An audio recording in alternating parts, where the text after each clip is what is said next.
और अमृत स्नान पर श्री निरंजनी अखाड़े के आचार्य महामंडलेश्वर कैलाशानंद गिरी महाराज ने क्या कहा, सुनते हैं। देख रहे हैं कि हमारी पंचायत श्री निरंजनी अखाड़े की इस छावनी में हमारी पूरी राजसी ठाठ बाट के द्वारा राजसी शाही स्नान की तैयारी हो रही है। और राजसी शाही स्नान देव दुर्लभ है, देवताओं को भी दुर्लभ है। आज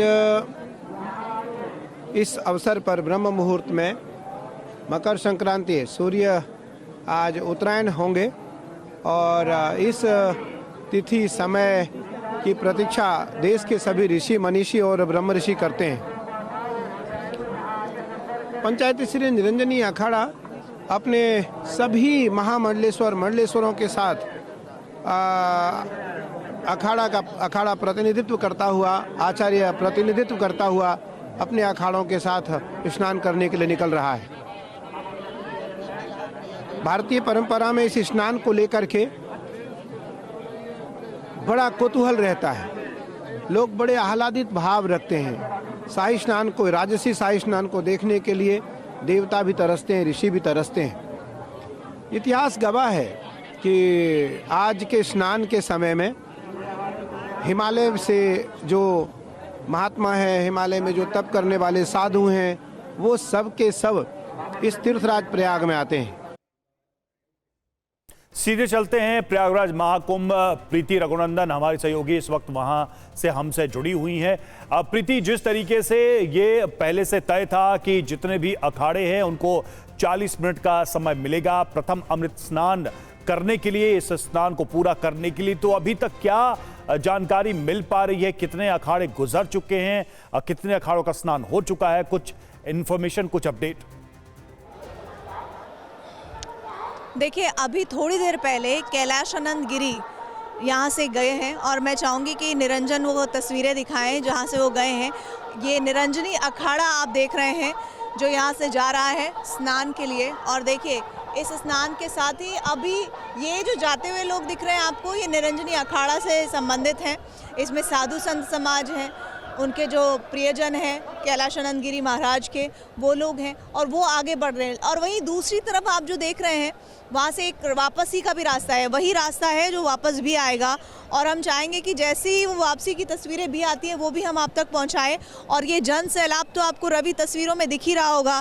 निरंजनी अखाड़ा इस वक्त स्नान के लिए आगे बढ़ रहा है और मेरे ख्याल से 4 से 5 मिनट में वो त्रिवेणी के उस घाट पर पहुँच जाएंगे जहाँ पर ये स्नान होना है। और वहाँ पर स्नान होने के बाद उतनी ही तेज़ी से ये वापस आएंगे। 8 बजे संगम नोज पर पहुंचेंगे, जिस तरह से हम जानकारी दे रहे हैं, जूना, आह्वान और अग्नि अखाड़े। और ऐसे में अब आप ये समझिए कि इन अखाड़ों के पहुंचने का सिलसिला आगे बढ़ रहा है।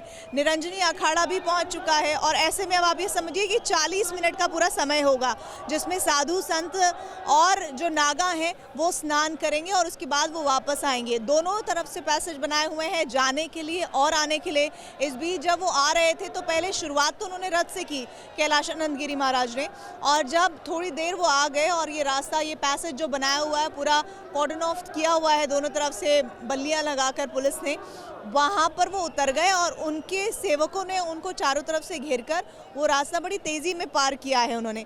और इसके आगे का कार्यक्रम बता देती हूँ। इसके आगे 9:40 है वो निर्मोही अखाड़ा है और संगम में वो स्नान करने के लिए रवाना होगा। 10:40 पर संगम नोज पर ये अमृत स्नान करेंगे। 30 मिनट में ये स्नान वहाँ पर भी पूरा होगा। लेकिन एक बात तो तय है, इन तस्वीरों के ज़रिए आस्था की डुबकी लगाने के लिए न सिर्फ साधु संत, बल्कि आप जब साधु संत स्नान करके लौट रहे होते हैं तो उनके पदचिन्हों की पड़ी हुई जो धूल है वो माथे पर लगाने के लिए भक्तों में, वहाँ पहुँचे हुए लोगों में, श्रद्धालुओं में एक आतुरता होती है, एक ये लालसा होती है कि बस ये धूल मिल जाए और उनका जीवन सफल हो जाए और उनका यहाँ आना सफल हो जाए।